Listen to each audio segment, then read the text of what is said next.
The US is taking a hard stance against drug trafficking in the Caribbean, but the situation is far more complex than it seems.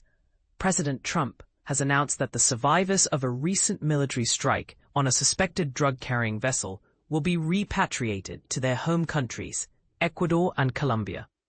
This decision, however, raises a multitude of questions about international law, military action, and the evolving strategies in the war on drugs. The military action, which targeted a submersible vessel, resulted in the rescue of 2 individuals, with 2 others reportedly killed. This incident marks at least the 6th such strike since early September, according to reports. Trump emphasized the vessel's alleged cargo of fentanyl and other illegal narcotics in a social media post, highlighting the severity of the situation. A brief video released by the Pentagon showed the moment of the strike, further illustrating the events. But here's where it gets controversial.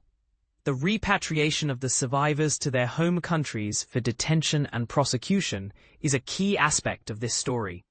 While Trump stated this plan, Ecuador's government has indicated they were unaware of such arrangements.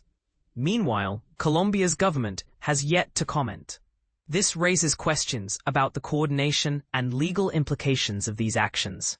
With Trump's declaration of the death toll, the U.S. military actions in the region have resulted in the deaths of at least 29 people. The president has framed these strikes as part of an armed conflict with drug cartels, invoking the same legal authority used during the war on terrorism. This approach allows for the capture, detention, and use of lethal force against suspected traffickers, treating them as if they were enemy combatants. And this is the part most people miss. The repatriation decision may be a strategic move to avoid legal complications within the U.S. justice system.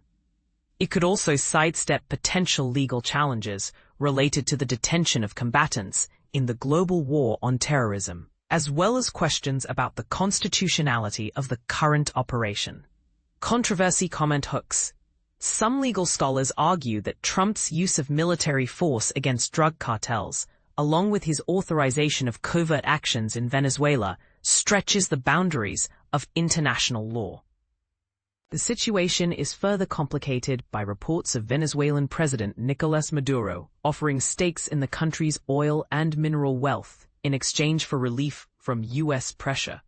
Members of Congress from both parties have expressed concerns about these actions, particularly regarding the flow of information about the strikes.